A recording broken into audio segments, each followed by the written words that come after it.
Travel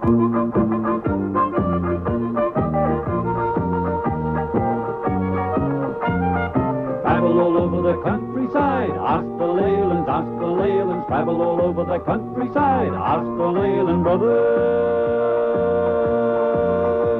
Whatever it is that you want to see, ask the Leylands, ask the Leylands. No matter whatever that happens to be, ask the Leyland brothers. Come on, me in it and join in the fun. Travel all over Australia.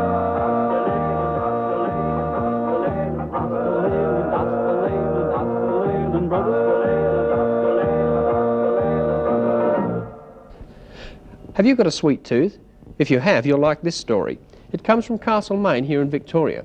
We're going to have a look at the process of making Castlemaine Rock. It's been made for 4 generations by the Barnes family. Every now and then we get a very special letter amongst all letters we receive on this program, and the next story is an answer to one of those. We received a letter from a 76-year-old man at Bowen Mountain here, who used to take film in his old days. We visit this man and have a look at some of the old film which he took. That film is of the first vehicular trip into Kanangra Walls here. We have a look at his old film. We also visit Kanangra Walls today.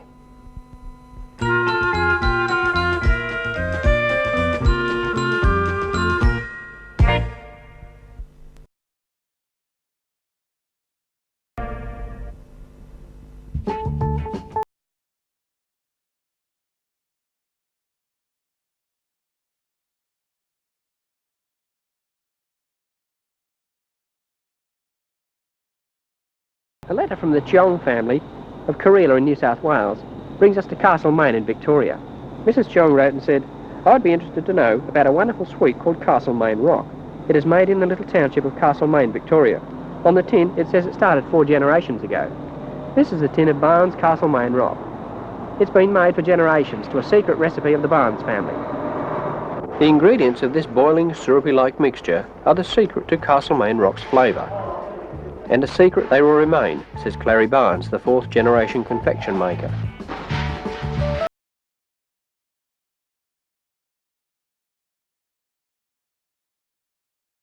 But not secret is the imported peppermint flavouring that Clary sprinkles onto the cooling mixture. The temperature of the mixture is critical, and a delay in any part of the process can result in the whole batch being discarded. Pulling the mixture on this hook aerates it and changes the colour and texture.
This is the cutter that I used during the cutting up operations.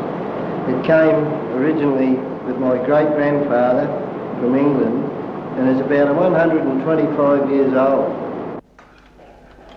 Clary and his ancestors have hand-cut millions of pieces of the famous Castlemaine Rock in this way. Clary's great-grandfather brought the recipe with him from England in 1853. And it's never been written down, only passed on from one generation to another by word of mouth. The mark on the cutter here has been made by the thumbprints over the years where it is gripped like that. The Barnes family continue to make this unique peppermint boiled sweet by hand because they feel that it's the only way to retain the original flavour.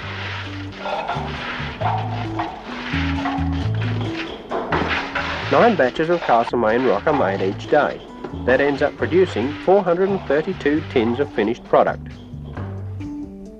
The rock was originally called Barnes Rock, but became known as Castlemaine Rock when it was sold from a stall at Castlemaine station, right from when the first steam train came through Castlemaine until the diesels took over the run.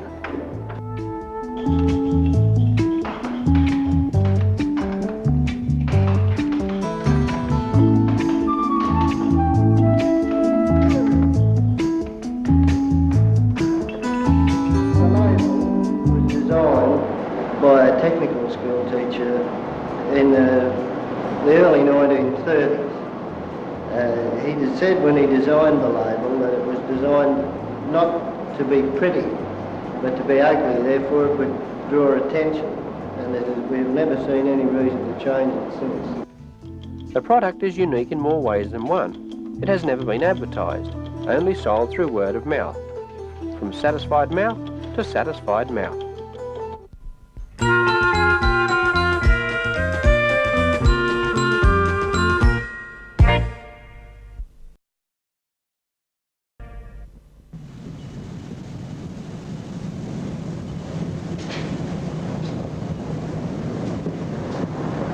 A letter from 76-year-old Don Robertson brings us to his home here at Bowen Mountain.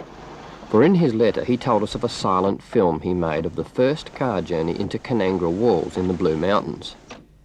Mr. Robertson in his letter tells of the rugged journey through the mountains in an overland whippet. Although he never earned a living with photography, his old film captures the excitement and adventure of the journey made in 1925. We're going to take a look at the film. But first, let's meet Mr. Robertson and see how he came to make the journey over 50 years ago.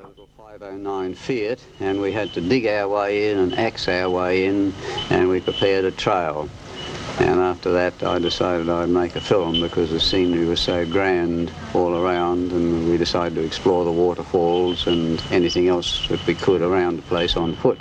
At that particular time I lived with my parents at Vaucluse, and the reason of showing the start in Sydney was just to, well, depict the car going through the traffic and then later getting out into the wilds, if you like to call it the wilds.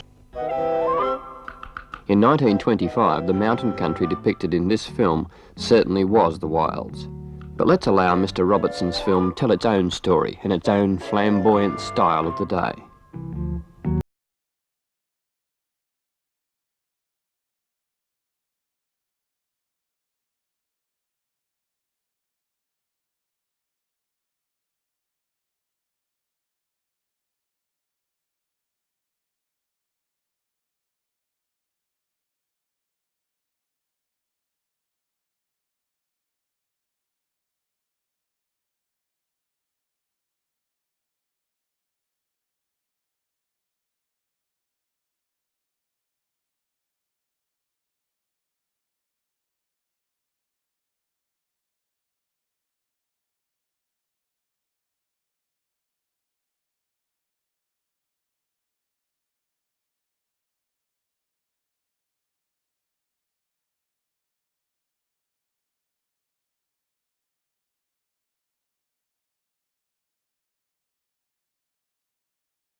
Around them, and it was very comfortable bedding.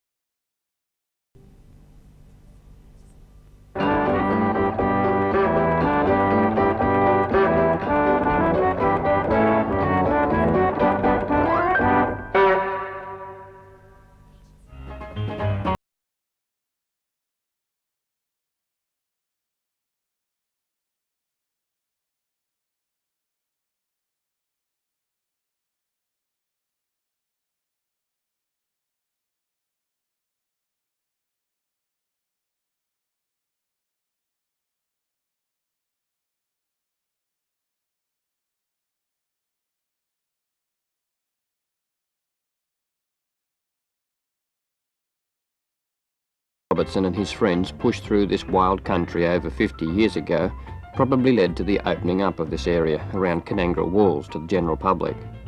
The road which takes today's visitors over the mountains follows very closely this track which was forged so long ago.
Rugged climb, wouldn't it? I can remember there we had a rather terrifying experience. On that particular occasion, the chap that was with me, my cousin, he's dead now,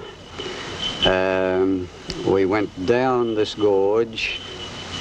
We decided to climb up the other side by the waterfall, and then we had to go down more cliffs. While we were going up, we still had to come down more. We had a rope with us, and very foolishly we let ourselves down one cliff and pulled the rope down afterwards, and then found we were more or less at a dead end, and it looked as though we couldn't go on any further. This was a very serious situation. We were on a ledge, and if I may demonstrate it, we were standing with our back to the wall, and there was only one way, and that was to go round this way and see where the ledge went to. I had my movie camera with me, and it was hanging out in front, and we were going round the wall this way, trying to stop overbalancing. And after about 5 minutes, I said to my cousin, I said, look, we'll have to throw this camera over the cliff. It's going to overbalance me. A bit drastic. So I said, well, hang on a minute.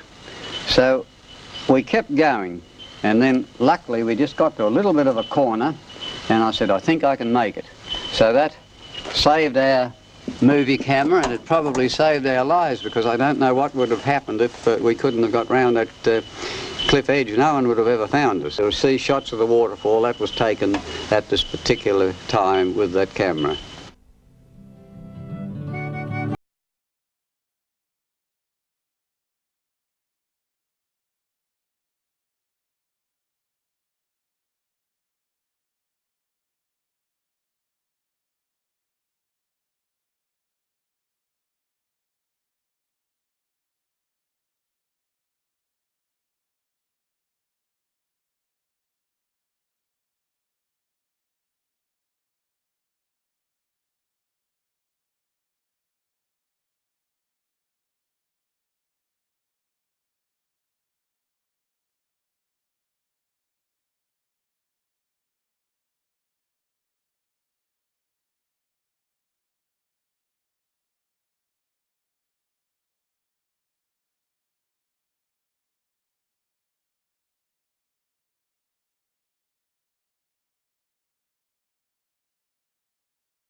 A letter from David Hitchcock of Gordon in New South Wales is one of many we've had asking to take our cameras to the Kanangra Walls National Park and show the spectacular scenery of the area. And since we've just seen how the first journey was made into Kananga in 1925, we thought it appropriate to answer this request in the same program. Today the roads are virtually highways, and it's possible to drive in even with the family caravan. This road follows very closely the track made by Mr. Robertson with his trusty whippet. About 20 minutes away from the Kanangra Walls, we reach the Boyd River, where there's a camping ground for overnight visitors. This is the only camping area in the National Park, and since the weather can be foggy and unreliable, it's a good idea to plan your trip with an overnight stop here. That way you have 2 chances of striking the walls with the sun on them. In the morning, it's a short drive to reach the walls, and today we're lucky. The sun is blazing.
Outcrops of limestone.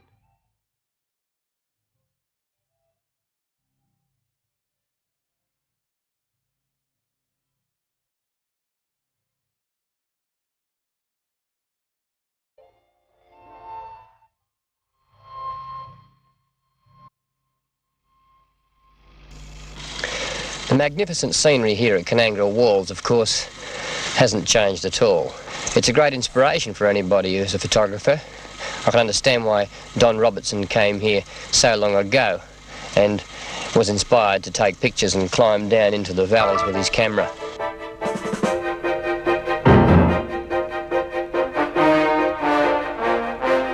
From the air we can see how really rugged and inhospitable this country looks. From this vantage point we can appreciate even more what a rough journey the trip to here must have been in 1925, when Don Robertson battled his way in the old overland whippet.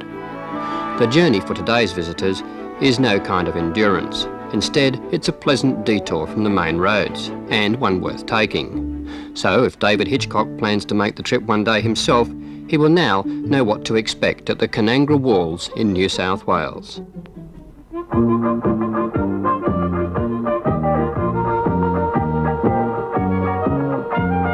Travel all over the countryside, ask the Leylands, travel all over the countryside, ask the Leyland brothers.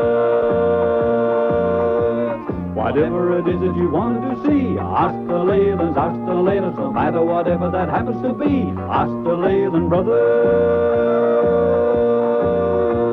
Come on, me in and join in the fun, travel all over Australia.